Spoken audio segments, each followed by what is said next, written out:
नमस्कार दर्शकों, आप सभी का स्वागत हमारे YouTube चैनल श्री विद्या ज्योतिष पर। और आप सभी के लिए आज हम बेहद ही खास जानकारी को लेकर आप सभी के मध्यस्थ पुनः एक नए विषय के साथ में उपस्थित हैं। प्रत्येक व्यक्ति के जीवन में बदलाव लाने की स्थिति निर्मित होती है और बदलाव होता रहता है।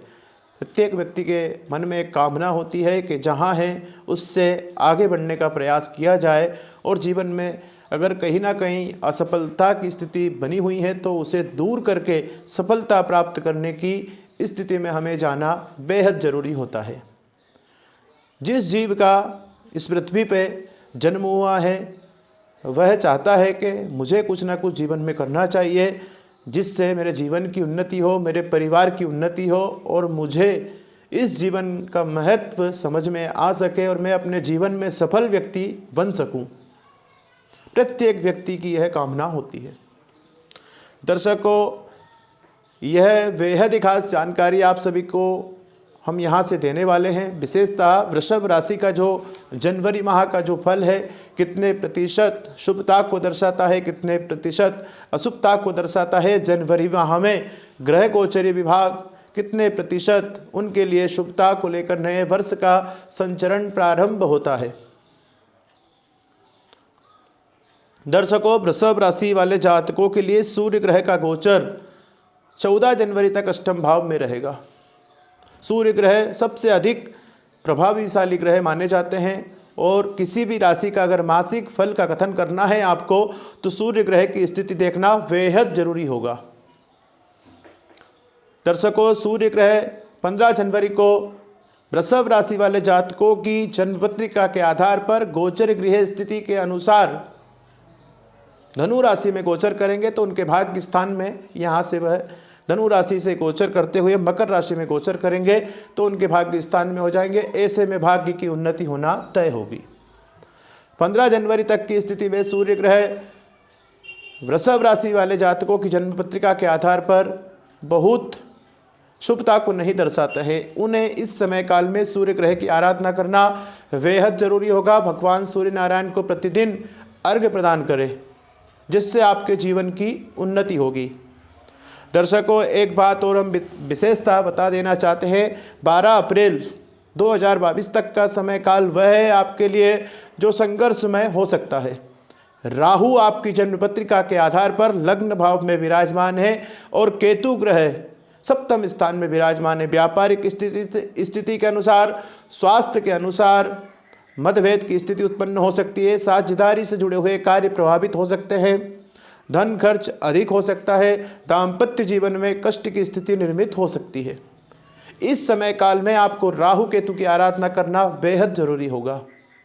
राहु और केतु का एक फल हमने यहाँ देखा है। जिस भाव में रहते हैं, जिस ग्रह के साथ में रहते हैं, उस ग्रह का जो फल प्राप्त होना चाहिए वह हमें नहीं होता है, और जिस भाव में रहते हैं उस भाव से संबंधित शुभ पुण्य फल भी वह नहीं देते हैं।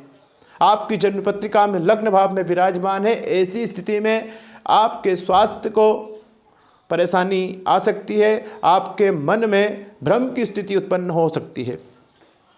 राहु भ्रम के कारक ग्रह माने जाते हैं। यह किसी भी कार्य में भ्रम में पड़ जाना, सोच लेना आज से ही कि सब कुछ हो गया पर होता कुछ नहीं है।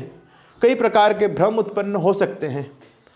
ऐसी स्थिति में आपको राहु ग्रह से संबंधित उपाय करना बेहद जरूरी होगा। सूर्य ग्रह को प्रतिदिन अर्घ्य प्रदान करें।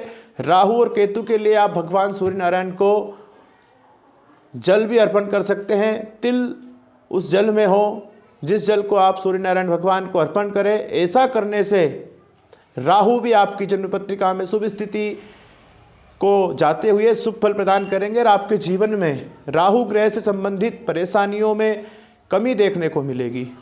राहु और केतु विशेषतः अनिष्ट कारक ग्रह माने जाते हैं। अनिष्ट स्थितियों को निर्मित करते हैं। अकारण अपने जीवन में कष्ट आ जाना, अकारण कोई समस्या उत्पन्न हो जाना, अकारण स्वास्थ्य में परेशानी हो जाना, किसी भी प्रकार से एक्सीडेंट इत्यादि से जुड़ी हुई कई प्रकार की समस्याएं राहु केतु उत्पन्न कर सकते हैं। इसीलिए दर्शकों, राहु केतु का उपाय करना बेहद जरूरी है वृषभ राशि वाले जातकों के लिए। वृषभ राशि के जो स्वामी हैं शुक्र ग्रह है। सूर्य ग्रह के साथ में ही गोचर उनका अभी वर्तमान की स्थिति में हो रहा है। ऐसी स्थिति में आपको शुक्र ग्रह से संबंधित अधिक शुभ पुण्य फल प्राप्त होने की स्थिति कम रहेगी। अष्टम भाव में भी आपकी जन्मपत्रिका के आधार पर सूर्य ग्रह का गोचर हो रहा है। अष्टम भाव में गया हुआ ग्रह, द्वादश स्थान में गया हुआ ग्रह या षष्ठम स्थान में गया हुआ ग्रह शुभ पुण्य फल देने की स्थिति में नहीं रहता है। शुक्र ग्रह का गोचर आपकी जन्मपत्रिका के आधार पर पूरे महीने वक्री अवस्था में होते हुए अष्टम भाव में गोचर करेंगे। इस दौरान आपको शुक्र ग्रह से संबंधित उपाय करना बेहद जरूरी होगा।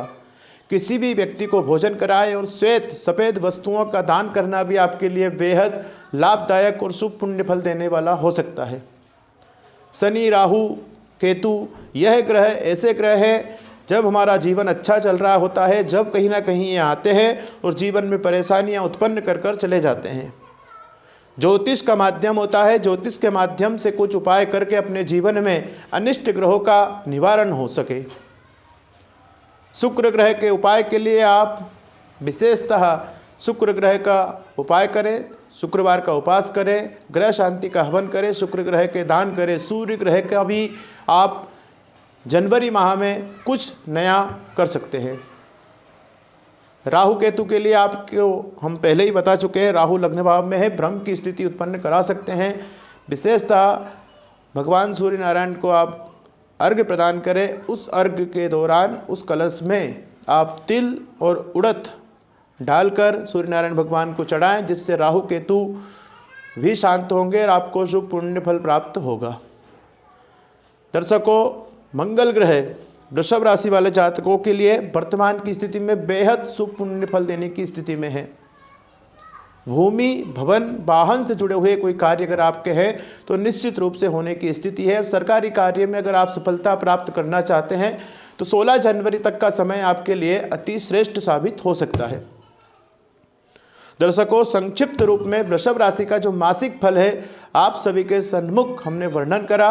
ग्रहों की स्थिति को हम वर्णन करना चाहते हैं। एक बार सूर्य ग्रह 15 जनवरी तक धनु राशि में रहेंगे, उसके पश्चात मकर राशि में गोचर करेंगे। चंद्रमा का गोचर अन्य राशियों पर 6 राशियों पर रहेगा पूरे माह में। मंगल ग्रह वृश्चिक राशि को छोड़कर 16 जनवरी को धनु राशि में प्रवेश करेंगे। बुध ग्रह पूरे महीने कुंभ राशि में रहेंगे, गुरु कुंभ राशि में स्थित है। शुक्र ग्रह की स्थिति धनु राशि में रहेगी पूरे माह तक। शनि ग्रह मकर राशि में विराजमान है, स्व राशि के हैं। आपके लिए शनि ग्रह शुभ पुण्य फल देने की स्थिति में है। आपको शनि ग्रह शुभ पुण्य फल प्रदान करेंगे और आपको नए जीवन में अवसर प्राप्त कराने की स्थिति, लौह व्यापार से संबंधित जुड़े हुए लोगों के लिए तो बेहद लाभदायक स्थिति हो सकती है। राहु आपकी जन्मपत्रिका के आधार पर लग्न भाव में विराजमान है, अर्थात वृषभ राशि में। केतु ग्रह वृश्चिक राशि में पूरे महीने जनवरी माह में गोचर करेंगे। तो दर्शकों, आप सभी के सन्मुख हमने वृषभ राशि का संक्षिप्त फलादेश वर्णन करा। इस फलादेश के माध्यम से अपने जीवन में आप नए कार्य करके जीवन में सफलता प्राप्त कर सकते हैं। आप सभी को नव वर्ष की हार्दिक शुभकामनाएं। आपका नव वर्ष मंगलमय हो और आप अपने जीवन में कल्याण करते हुए और जीवन पथ पर अग्रसित होते हुए जीवन में सफलता प्राप्त करें। नमस्कार, जय श्री कृष्ण।